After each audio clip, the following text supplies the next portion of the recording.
Hello, all. Welcome home. We are back on Tuesday, March 17. The there's we're gonna figure this out, but so we're doing Tuesday, Thursdays, and thank you for those of you that keep coming back, and we're getting consistency on that. The numbers in terms of people viewing are still like they're not good. I'm gonna say it. When I did radio, we had like thousands, and because that's a built-in, thing, right? It was there before I got there, and they're there. The radio listeners are there all day. Literally, they just have the radio on, so you always get that. And we got that with when we started adding in, Facebook back then. This was in the late teens, so 6, 7, 8 years ago. But obviously, like I said, I've made and I do believe this, in my production is telling me that for sure that obviously if we get to the point, and that's coming to, we're going to get to where we're doing, multi-stream at the same time, not just Facebook but YouTube and other platforms, then I will pick up what is left over, viewers and members of my Facebook social media group, that is over 1,000 members plus, that is originally from my radio and original stream. I don't want to call it a podcast back then, but it was a stream on YouTube and Facebook, and we have that left over, and that's there. And a lot of my people that are in that group, they don't watch as much on YouTube, so it's a little bit of both. So I got to get back to that. But point is, the days, we're on for 2 days, and then off through the weekend, and then because the info and the news, for lack of a better word, I guess, the news and what happens daily here and globally, comes at you like a fire hose of water, right? It's just nonstop and constant. And sometimes you literally got to just shut it down and not listen, to anything, just to, at least keep yourself, I don't want to say sane, but at least lucid and clear as to your day to day, your day to day living, doing, raising kids, building family, helping others, your job, your career, et cetera, your avocations, your hobbies, et cetera. And you have to sometimes just tune all that stuff out. So I do want to get to, and my point to all of that is, I do want to get to where we are more than a couple times a week. And that's going to come, I just got to figure out the days and how we're going to do it. Like, are we going to go into the weekend? Because I wouldn't mind doing a weekend. I really, really want to do like a Sunday night, Sunday evening, not Friday or Saturday so much, because those are the days that I'm literally telling you to go do other things, not listen to radio or podcasts and streams and stuff. Just go out and live and go out and do your thing. I believe in that.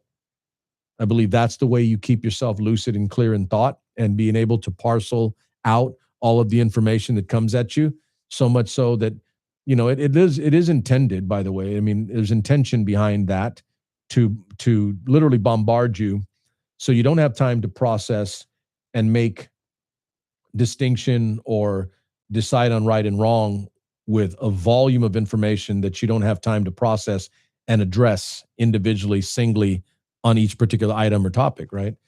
So I think that that's important to be able to do that.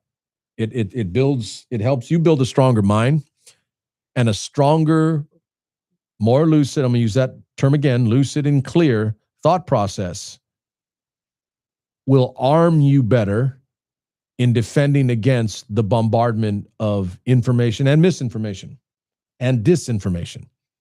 That's the best way to prepare your mind to handle all the stuff you're just told, and that you have to believe, and that you take as literal and gospel, and you just believe it and do it, or you follow down a direction. That's the sheepish mentality.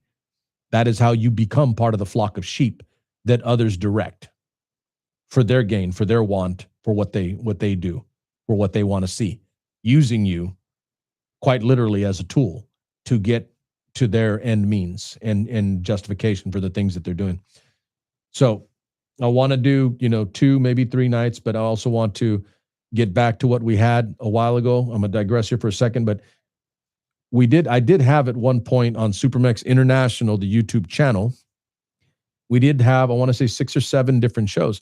And if you go back into this channel, you can even do that now while you're watching, just dig in or open up a new window and go looking through videos under the YouTube menu, you know, a little drop down, right? You know, live video, et cetera, the screen. But look through there and go down, and there are a lot of videos there, and not all me. It wasn't all me. The whole point was, the intention was to provide you with, and I'm going to make sure I'm clear here, not just to like, oh, let's entertain, you know, through this platform called YouTube, but to educate. That was always my primary purpose and goal. That was always my primary intention. It went some different directions because I just wanted to have some fun too. We had cheap date night, which was on Fridays, and we'd have guests on. Not saying we won't do that, by the way, but have guests on, and we would do music. I would pick a theme, send it to my guest, and then when they came on the show, they would pick 5 songs in that theme, like current or maybe 1970s rock or late 1980s, 90s hip hop, etc. We'd pick an area arena, and they give me their material just to learn from others. Like, what do they listen to, right? So that was cheap date night. We did 10 minutes of truth, which some of you, and I'm definitely going to end up getting back to that. In essence, 10 minutes of truth was not exactly 10 minutes, but, you know, in the range of 10 to 15 minutes, where we tackled one item, one topic, and that's it.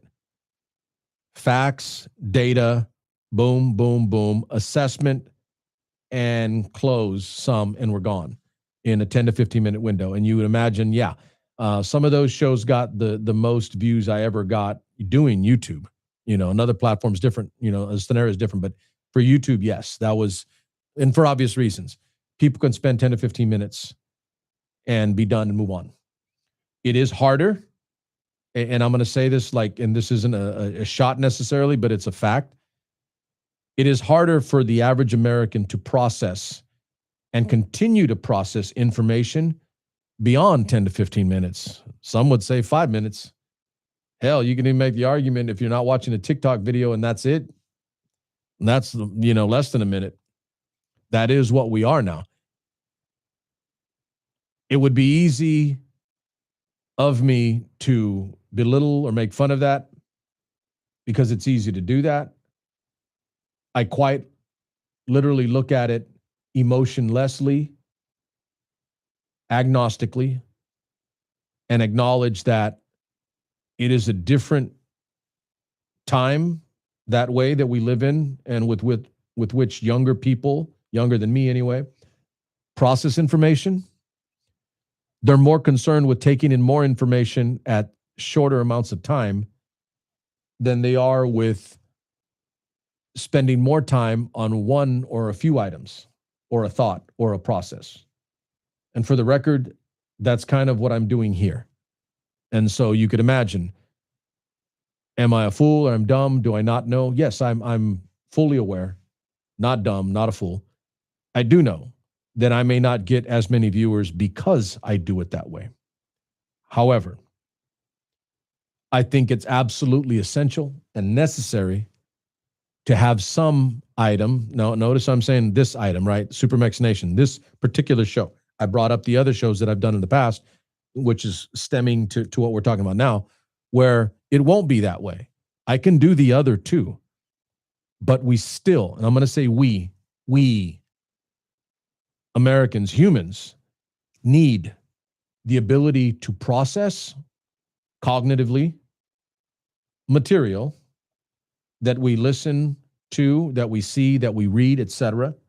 We need to process and then maintain process if we're going to build or continue to gain higher order and critical thinking skills. You can't just take something in and like, oh, I got it, and move on to something else. It's hard for the brain to grasp, understand, and cement that understanding if it's cursory and surface and quick and fast and easy, right? And everybody wants to believe like, I can take in, 15 different topics in 3 seconds and I know it all. And as I say that, you know that we don't know it all. You know that you can't know it all. So that's quite literally the conundrum. And like I said, I'm digressing for a second here because I want, as we get into this show, and this is going to be kind of the show for today, and I'm going to do my best to stay under the hour window and be in that 45 to 50 range, roughly. Okay. But I'm spending time on it today, even as I wasn't necessarily thinking about that, but as I'm talking about it, I need to reiterate that point, that it is important that your brain, your mental capacity increases or grows, not by taking 100 things all at once, but by taking one thing, and mastering it, and then moving on after you've given it time to set, to take root, to lay foundation and build stability. You see how that works? Build stability in your cognitive processing of difficult material, difficult items, difficult concepts or ideas or issues. And I will say this without going too far and too much, because I don't like, the self aggrandizement or aggrandizing of any kind. But I was, at least relatively, in respect to peers, colleagues, I was exceptional as an instructor in history teaching high school kids because of everything that I've just talked about for the last 5 to 10 minutes. So most people watching here are not high school kids, understood. But I want you to grow your mind, grow your brain, grow your capacity by acknowledging and understanding that just because you're out of high school, just because you're out of college, just because you're not in a formal setting of education, that it doesn't mean that you can't continue to expand, grow. You don't just fully formed leave high school, leave college, leave formal education, and all of a sudden you know everything. That's not the way the human brain works. That's not the way it works, period. You still need to use that muscle and grow that muscle. So when I say you need to process and continue processing, that means that you're taking in information on a particular item. For instance, today, the title for my show is The Myth of Middle East Peace. For some of you that understand me a little bit and that you're smart and you're getting smarter, learning more in an ability to deal with concept, issues, information. The myth of Middle East peace is what I'm laying groundwork for today. Why? Because Middle East peace isn't something you bite off in a 2-minute blurb on Fox News. It's an extremely, I would hazard and say, at least in historical context, my wheelhouse, my area, at least in historical context, it may be the most difficult issue. It may be the most difficult concept or thought for a human or humanity as a whole to process. Middle East peace. It's quite literally almost oxymoronic in scope. Okay. Now, I've gone too far as a primer to set up for tonight, but I'm going to do this real quick because it's the top end of the show and we're going to get into the meat and then boom, boom, boom, and we're going to try to get out. But it is March 17th. It is St. Patty's Day, and it just so happened to fall on, once in a while, it'll fall on a day that I'm actually doing my show on. So if you haven't figured out, I don't wear this particular tie all the time very often. I'm not necessarily a green dude, but I've got my green on for today because it's St. Patty's Day. And I'm not going to spend too much time on it other than this is what I'm going to do. I'm going to say this because I posted this on my socials early this morning. Today's St. Patty's Day. If you're going to drink responsibly.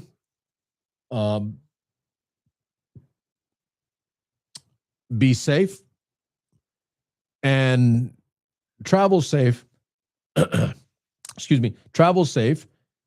And if you have to go somewhere, and some of you are going to, because some of my guys, if you're not my viewers, listeners right now, but some of my guys are going to go out and they're in their 20s and they're going to go out and have a good time and they're going to go to clubs, they're going to drink green beer, etc. Hey, enjoy. Life is that. Enjoy it. But again, be safe. Drink responsibly. And whatever you do, and I can say this because I've been on the bad end of it. don't drink and drive. Okay? Don't drink and drive. Make sure you have someone that can drive you. Or one thing I'm liking today, and for those of you of a certain age, my age or older, you didn't have the abundance of, or the ubiquitousness of Uber and Lyft drivers available to you. That's different now. And that makes it different and better for this generation's young people to maybe not drink and drive and not get in an accident, not hurt themselves, not hurt others. That's good. That's an improvement, by the way.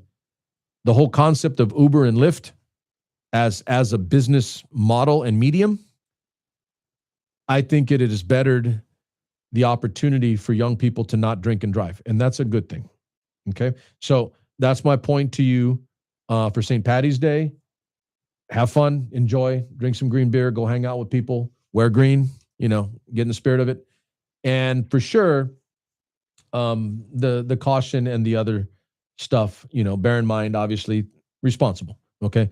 But before we move on into the show and finish and get into the meat of what we're going to do, I was quite literally, listening to some stuff, some music earlier. I've got music on all the time, all kinds of different music from all ages, genres, etc. And I guess maybe because mostly I mostly listen to music on YouTube now. I used to listen on other platforms, but I mostly listen to it on YouTube. And as I just shared with someone right now, I listen to music on YouTube more because it's an easier platform for me because I'm paying premium. And with it, you get a whole bunch of other things, no ads, no commercials, etc. If you can do that, if you can afford it. But in particular, what I really like about YouTube, and I like this about LimeWire a long time ago, by the way, for those of you that are old enough to remember what LimeWire was. But I like the fact that on YouTube, you can get additional cuts, you can get remixes, you can get live versions of songs and artists that you can't get on a normal or regular music platform. It just has much more variety that way. And I love listening to pieces or music that is like a version of a particular song that I like that you're only going to hear because it was played at Coachella that one time and they haven't played it again, or they haven't done it the same way, or they had an artist come on stage as a guest and they lent their vocals, to that particular song.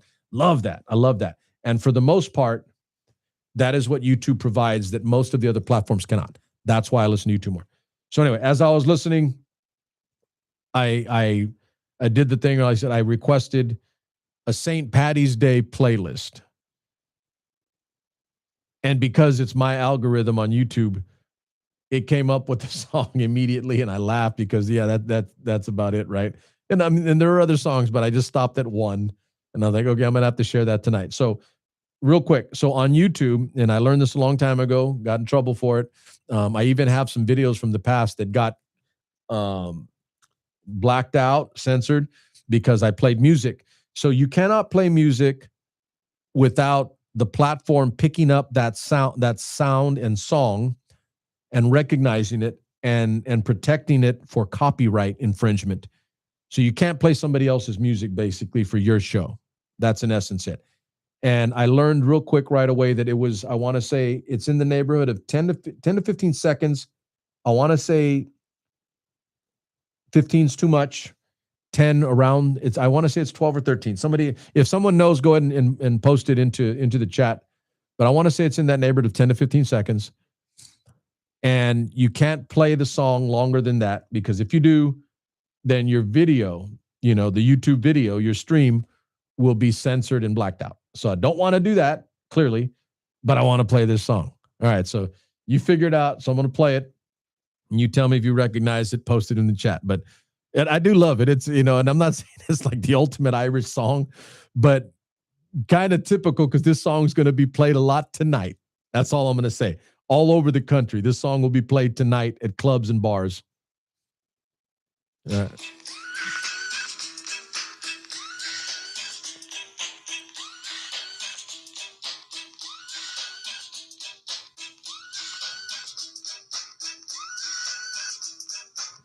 Okay, I think that's it. So House of Pain, Jump Around. That song will be played all day today and in clubs and bars all over the country tonight. And I do think it's kind of funny. I don't want to digress too much here on this particular one, but that's early 90s. And I remember when that song came out. And I'm going to say this, and this is going to sound ugly, but it's the truth. I remember when it came out, and there were a lot of people that hated on it because it was a bunch of white guys, Irish guys that were rapping. And that was kind of like, what the hell? That's a no-no, right? And even though you eventually had others, right? I mean, you had others. Beastie Boys, I grew up with, at that time out of the 80s into the 90s. But they were white guys and they were rapping. And it's just a good tune. It's a good tune. Now, it's not all original. Obviously, the rap or their lyrics are, their lyrics. But they sampled on, I want to say 2 or 3 different songs to create that song. And now it's a staple. And my point in bringing it up is like, I remember that at that time back then, it wasn't played everywhere. And a lot of people made fun of it, believe it or not, right? But today, you can't go anywhere and not hear it at some event, sporting event, nightclub, etc. It's played all the damn time, right? And it's just a cool tune. And I'm bringing it up because I liked it at the beginning. I thought it was kind of these white boys getting it on.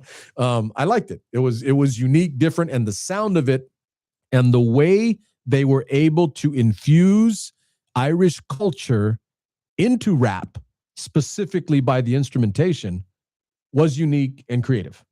And I gotta love creativity. Even if others don't, I'll acknowledge it and point it out. But it's a song that most people kind of know. Generally, everybody kind of knows. You've heard it before. But I want to focus on that point for a second. The way, because it's St. Paddy's Day, the way House of Pain infused that particular song with Irish sound and culture into a rap. That is what made it unique, and that is what has made it timeless. It'll be around for a long time. It'll be around long after I'm gone, and I like it. Okay, so there's your St. Paddy's Day benefit today. All right, so what we've been doing is going with the women. We're going to get back to the topic on the main item, but before so we don't forget and so we don't leave off.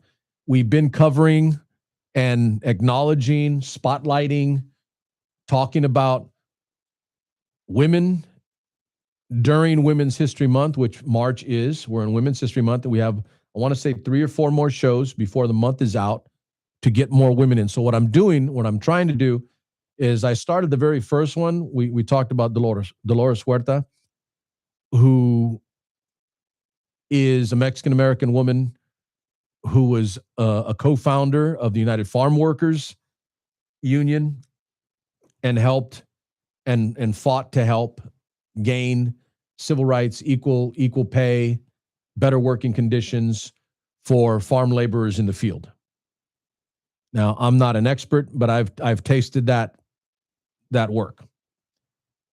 And in some capacities, in the past anyway, from what I've been told and from my family and those that were in it long enough before I was, that it's dirty work. Obviously, you're in the dirt, literally, and it's hard work. And the pay was like abysmally, abominably low. And a quick sidebar, because I remember when my mom and I worked, and we did some rows of grape. She picked, and I'll say it, if she's watching or listening, she can get a laugh out of this, but my mom had a reputation for being the fastest in the work, in the field, in doing the work. She was fast. Now, it wasn't because, or at least I would say it wasn't because she was this or that. She was like, incredible sprint speed athlete, that kind of stuff. I'm going to tell you why my mom was faster than everybody. Our rows were done and cleaned out, meaning that the vines were cleaned out and laid down on tray, and we would finish our row faster than everybody else. One, I was helping her for sure, but she was fast. And I'll say this, and again, if she's listening or watching, I hope she gets a kick out of this and laugh, but I think my mom was fast because she didn't bullshit around and not play games. She was fast. She didn't Mickey Mouse with it. She didn't take a lot of breaks. She didn't, she approached it with the seriousness that was all business. And that's kind of funny, right? We're picking grapes and it's all business because she knew that we had to get this done. And the more tray that we laid down, the more rows that we got done meant we made more money. She made more money. That's why she was fast, because she didn't play around. She was serious. And I guess I will say it. I mean, it's not like physically. My mom's really strong. Like she was lean and strong, like really strong, not skinny, but strong. She was a strong woman. And I do wonder if she had been an athlete. I mean, she was about 5'9", 5'9", 5'10", in that range. And I'm going to say this because I've been a coach and worked with kids for a lifetime. She probably would have been a hell of an athlete in any sport that she would have done, because she was physically very, very capable, right? So let's add that in, I guess. But more than any one thing, she was good at what she did, and she was fast in the field because she didn't play games. She didn't Mickey Mouse around. She was serious about what she did. So here's my point to all of that. To the Dolores Huerta thing, the United Farm Workers, and what that lady did for all Mexican Americans and all farm workers. Not all farm workers are just Mexican American, by the way. There are other cultures, other ethnicities. We got paid 3 cents per tray. A tray is the paper like or the piece of extended paper that you lay down on the row. And my mom would hand me the grapes in a big open, not pan, but like a container. And then I would take the grapes. And I was always slow. She was always filling one, and I was having trouble keeping up with her. I would take the grapes, and then I would lay them or dump them onto the tray, and then I had to spread them out so that the sun could hit them adequately, so they would all become, they become raisins on the tray, but the sun had to hit them, so you had to spread them out properly and put enough on the tray. Okay? So for every tray that we put grapes on, for the sun to hit it and make grapes, it was 3 cents. 3 cents. That's it. So that should tell you something. We had to do a lot of trays to earn a decent day's work out there. All right. So I've digressed for a bit, but a little bit of background, a little bit of knowing the history of it. Okay, so Dolores Huerta, we've done a few others since then, and I figured out that I'm going to end up having to do, again, because we only have like 3 or 4 shows left before the end of March. I'm going to do 2, and I did this last time, but we're going to do 2 women every time per show for Women's History Month. And for the most part, it's going to be Mexican American women, but I've also said it can be Latino women, meaning of Latin origin, Latin descent, Latin origination in language, Hispanic or Latin. Okay, so that's kind of what we have for you tonight, and let's move quickly because I got to get to the meat of the show and then be done. The 2 ladies I've got, one of them is Mexican American. Her name is Melissa Barrera. She's an actress, but they're both actresses, by the way. Last week it was different professions, different fields. This week it's actresses, and this one in particular is from Mexico. So let me give you the quick little IMDb shot on it. Now, reminder too for my Women's History Month. These are women that I think need more attention and that we need to give more spotlight to. As Mexican Americans, as Latinos, as Hispanics, we need to give them some attention and some love. So as always, I think, so after the show, I'll go home. I'll put these into the chat. I'll also add their links to either their YouTube pages, if it's not, a musician of that or of something of that kind, but their Instagram for sure. Almost everybody's got an Instagram page. So their Instagram and other socials, so that you can go there, like and subscribe and follow to give them more attention, to give them more spotlight. Okay. So Melissa Barrera Martinez, her full name, And I think she's a distant cousin. For the record, if you got Martinez on the internet name, you're my cousin. Everybody's my cousin. I claim you all, as long as you're not doing evil. Melissa Barrera Martinez, born in Monterrey, Nuevo Leon, Mexico, the first of 4 daughters of Rosana Maria Martinez. That's my mom's name, Maria Martinez. Rosana Maria Martinez Garcia and Tomas Gerardo Barrera Tames, Tames, not Z, S. She attended the American School Foundation of Monterey from the ages of 4 to 18, where she graduated high school. It was during her middle school years that she began getting involved in acting. And I'll stop there because it's pretty long bio. She is primarily, I mean, I'll say this. I've seen her in a variety of things, kind of kept an eye on her. And for the record, my daughter, who is a young aspiring actress, still in school, but my daughter brought her to my attention a little bit more, and I started watching more of her shows and her movies.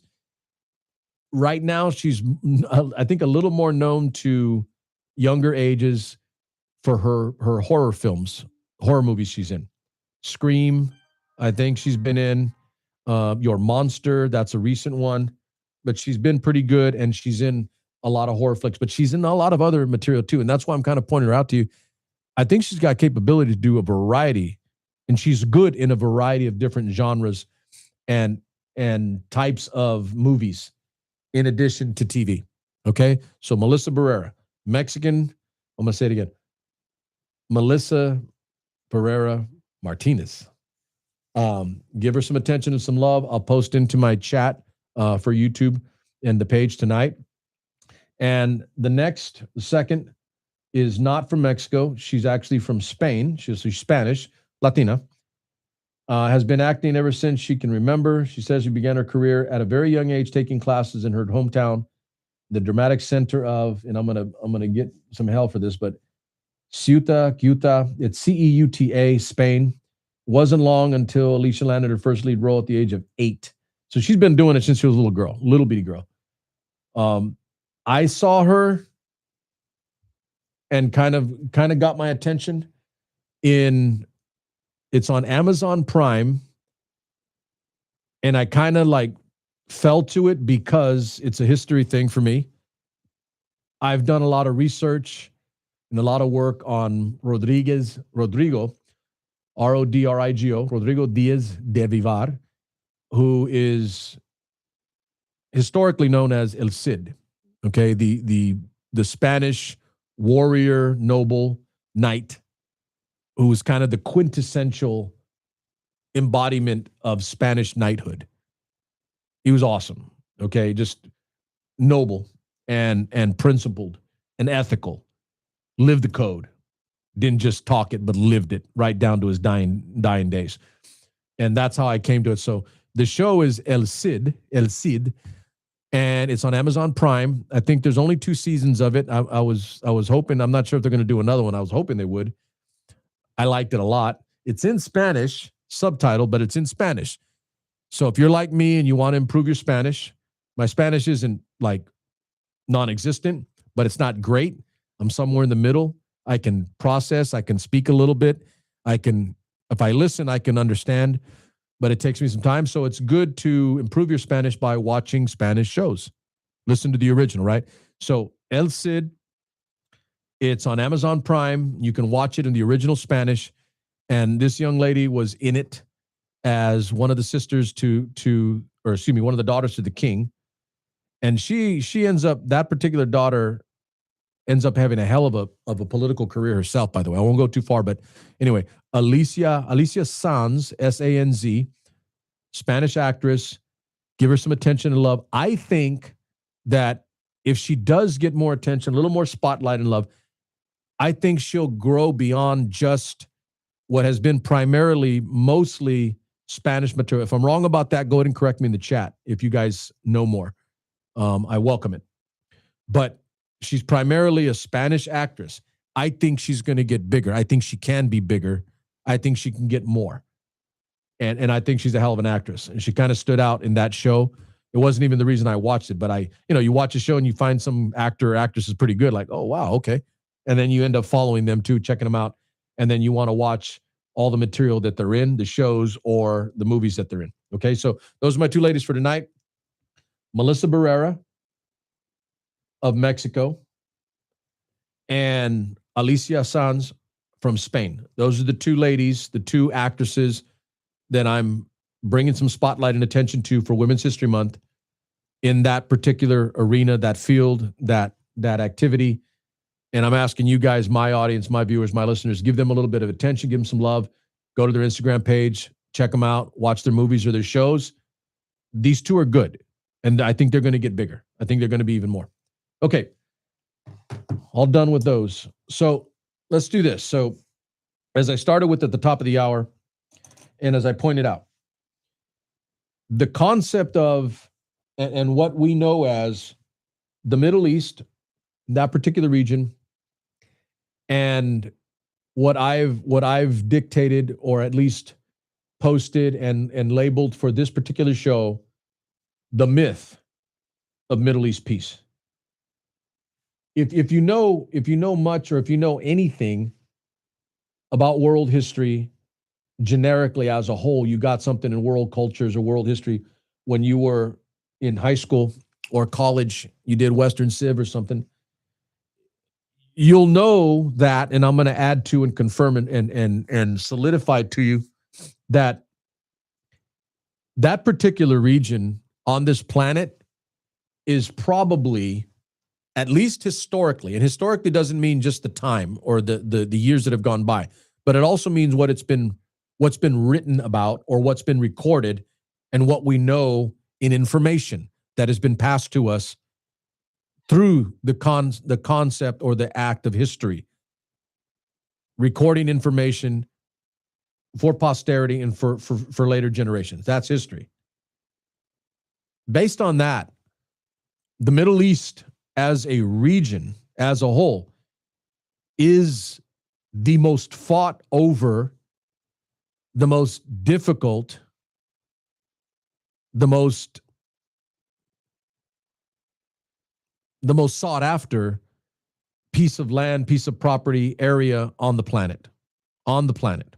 Okay, so there's a lot there historically that you have to process. And quite literally, it goes back thousands of years. That region, I mean, this is the hard part for me today. I would love to take you on a journey of thousands of years back to Sumer and Akkad and get into the meat of Near Eastern, Middle East history that goes back, recorded, for the record, recorded historically, at least into 3200 BCE. So that is over 5,000 years from what I am speaking to you from today. Okay? That area, what you may remember from high school, that is Mesopotamia. That is a Greek word for the two rivers, the land between two rivers, the area between the Tigris and Euphrates. I'm going to end up doing a little bit of history here, but it's necessary. And that area, because it was fertile, because the rivers provided the setting for agriculture and growth and civilizational rise in the form of people settling in particular areas to grow and to be stable and sedentary and not have to go hunt animals to live. The advent of agriculture, okay? That area of Mesopotamia, the land between two rivers, Tigris and Euphrates rivers, has been sought after and fought for since that time. The concept of empire or kingdom or governmental entity controlling everybody in a particular area comes from this period, by the way, comes from this time. The Sumerian civilization, the Sumerian culture is that time, prior to 3000 BCE. Okay, now I'm going to stop there because you should kind of know that if you had a decent history teacher. You might not have gotten in high school. I would argue you should have, because I taught my students a little bit of that, even though U.S. history is not that officially. and world history kind of is, but it doesn't go back. I'm going to digress for a second because I need to call it out. If you're a history teacher and you don't wrestle with that dynamic of understanding what your students do not know and having to address it anyway and finding a way to work it into your lesson plans and your curriculum, then you're not doing your job. Because it's way too easy to say, and I know this because I've heard teachers say this, history teachers. Oh, that's not my job. They didn't learn that. So-and-so in middle school didn't teach them properly. Or so-and-so in elementary didn't get them this. Oh, the 10th grade teacher didn't teach them that. It's not my fault they don't learn it. I'm going to flunk them because they don't know it. Now, you can see the slippery slope there. I'm digressing for a second, but this is education, and this is our education system as it is today. That is where we fall off because it is a slippery slope. Do I go back and cover everything that all the teachers in this kid's past have mistaken or not done? Obviously, you can't. It's not possible. But if you're a good teacher and you know your subject, you can address it. Not perfect. It's not going to be everything, but you can give them something. Give that student, give that kid a fighting chance. So yes, it's too late now, probably a statute of limitations for it, but I did teach a bit of ancient Near Eastern and classical civilization as history in my U.S. history course. And I did it as a primer and as a base to undergird what I was going to teach them in terms of the United States and its history. Because if you know anything, you know that the founding fathers that framed our founding documents, the Declaration of Independence and the subsequent Constitution, or better yet, the Articles of Confederation that didn't work, that failed, and then we went to the Constitution, all of those documents were grounded in founding fathers knowing and understanding and having the desperately good grasp of classical civilization and ancient history. It's all there. I'll stop there, but it's all there. Trust me on that one. So, fast forward from 3000, 3200 BCE, 5,000 plus years ago.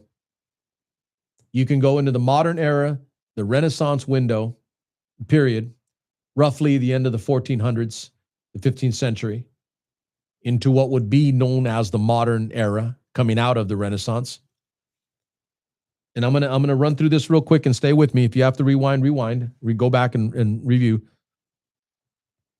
Out of the Renaissance window, Renaissance period, the most powerful country generally accepted on the planet in terms of its economy, in terms of its military. Now stay with me. You should see what I'm doing already. The most powerful country, the most powerful people, the most powerful government entity over a specific region or people was the Spanish Empire. They had more money. I'm not going to get into all the specifics. It'll take too long. But they had more money. They had a bigger army, bigger navy, etc. They were everywhere. They grew. They grew their empire to where it was global. After the Spanish, for the most part, there were some others, but the next major one was the French into the 1600s, even up into the 17s. And they became global, meaning they had, this is the age of colonization, by the way, colonialism.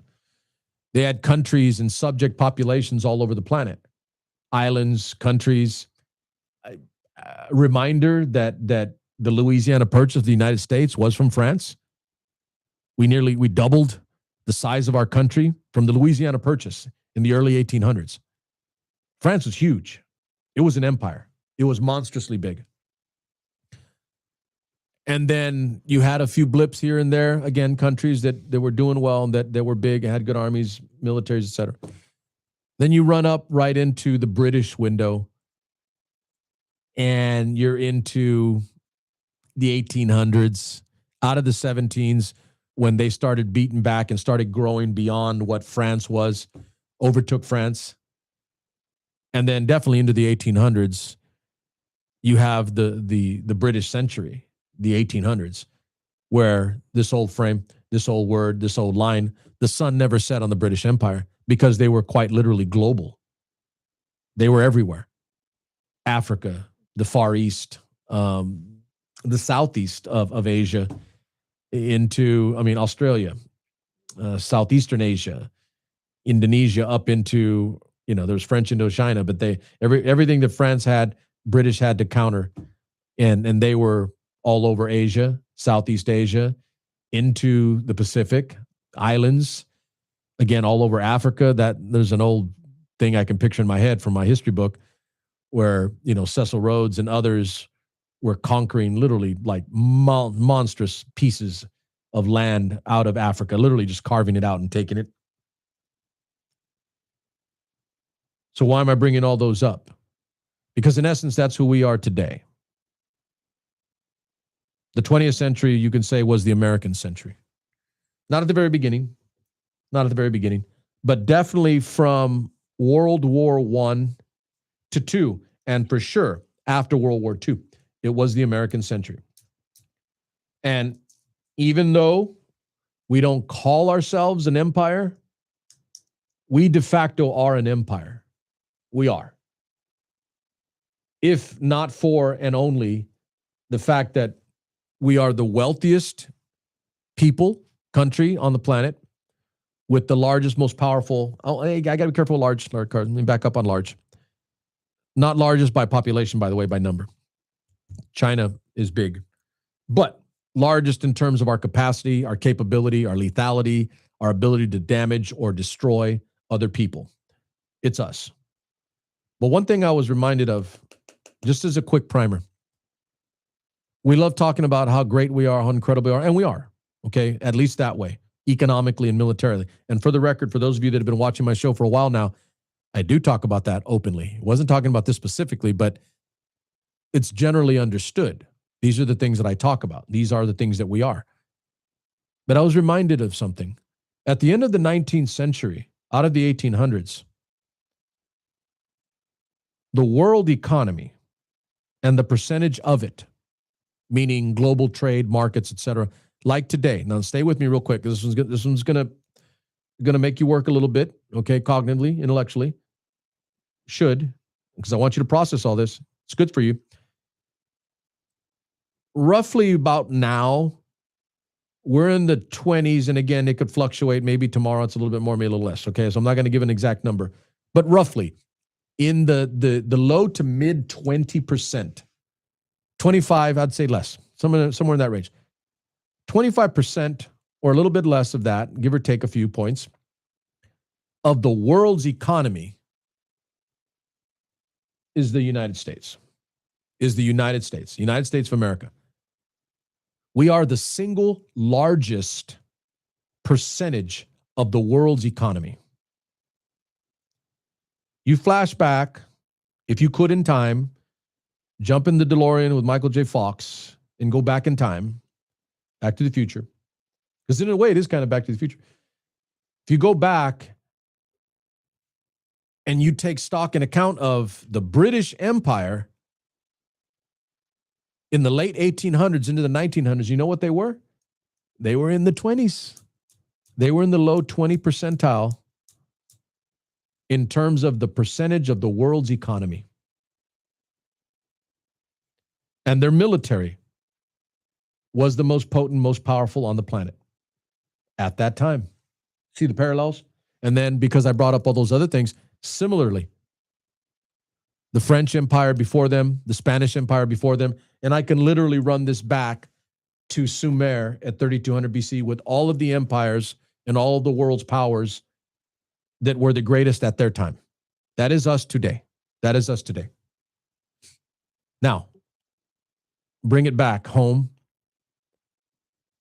I bring all of those things up to educate you and inform you to understand, because these are not debatable items. Everything that I've just said to you is part of our history as a people, as a society, as a humanity. These things all did take place.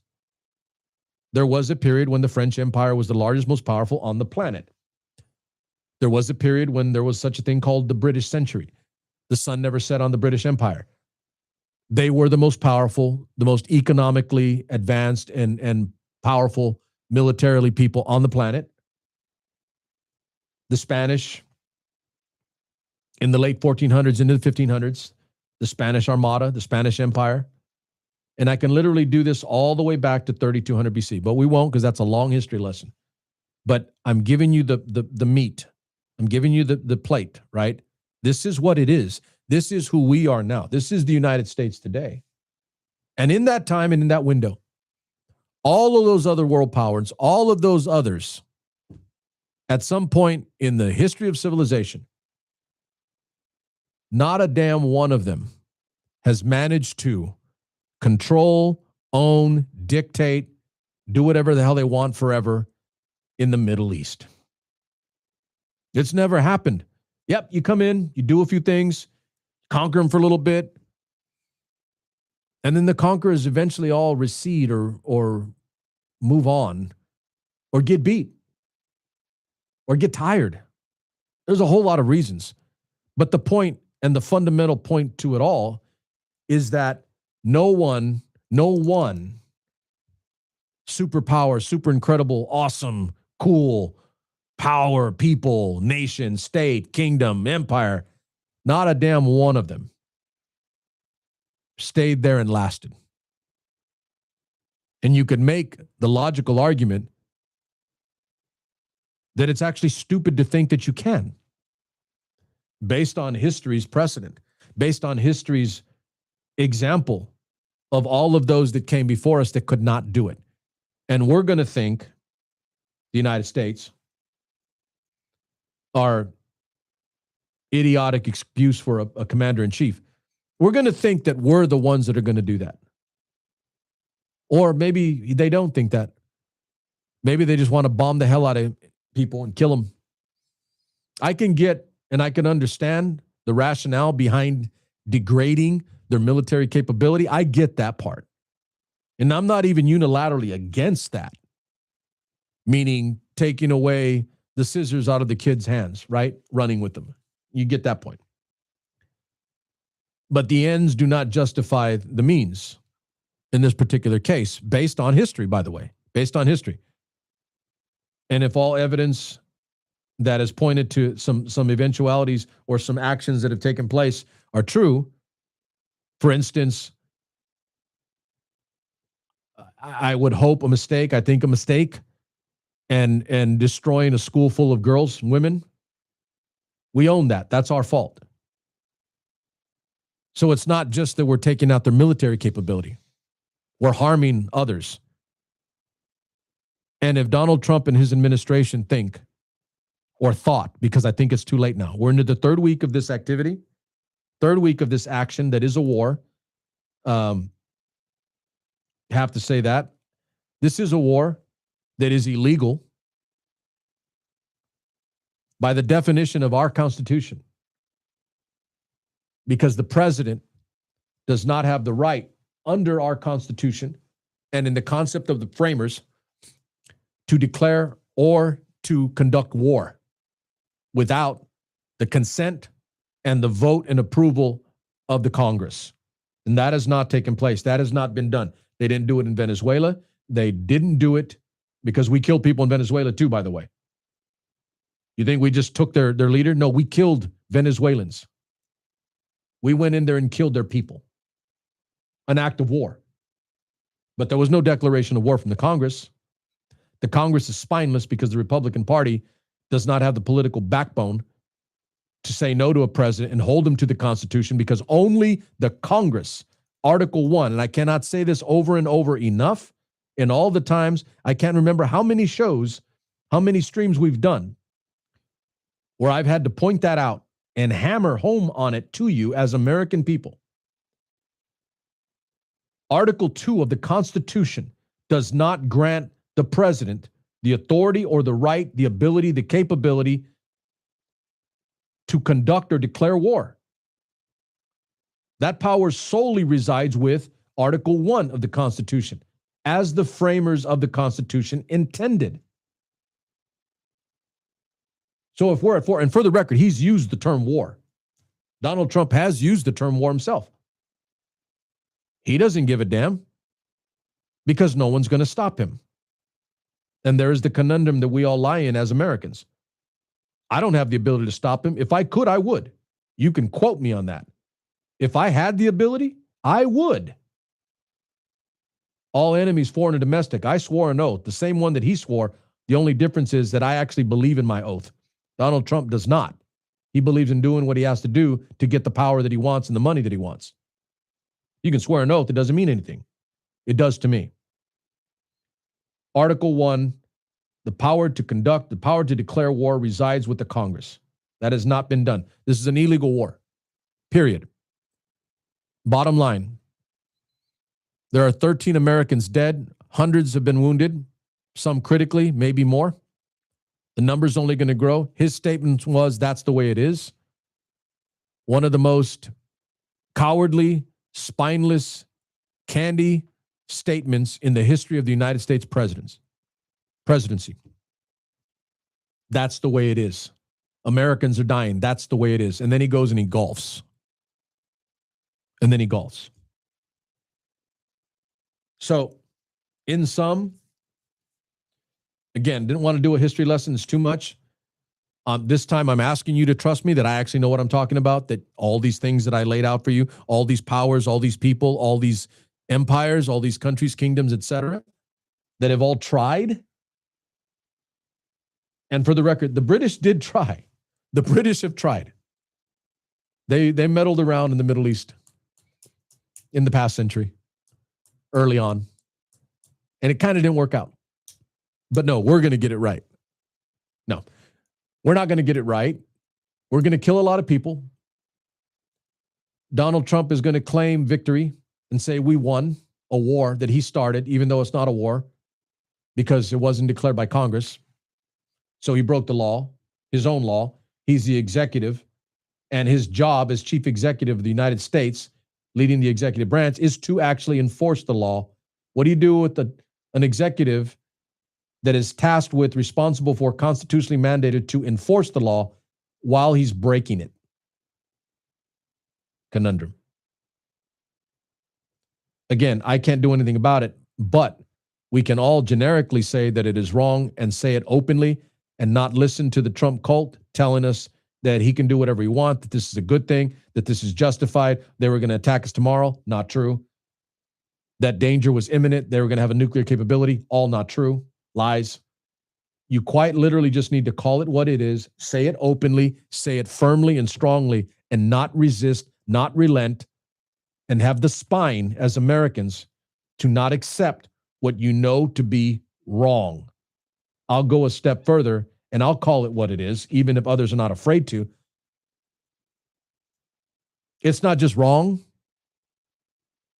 it's evil. The definition, the nature of evil. When you willingly, knowingly harm others with insidious intent for personal or self-gain, that's evil.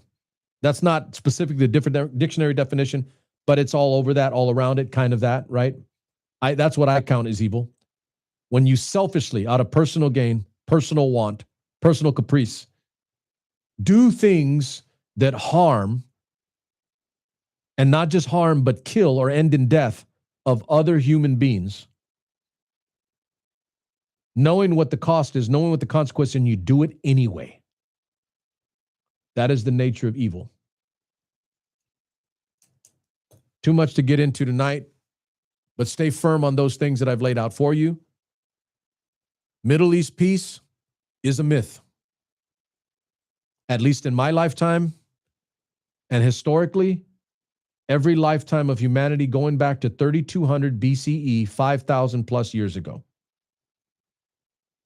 Remember that, process that, think about that once this show's over. Check out the ladies, Melissa Barrera, Alicia Sanz, and enjoy your St. Patty's Day. Again, drink safe, be responsible, be careful of others. Number love for you. We'll be back on the Thursday.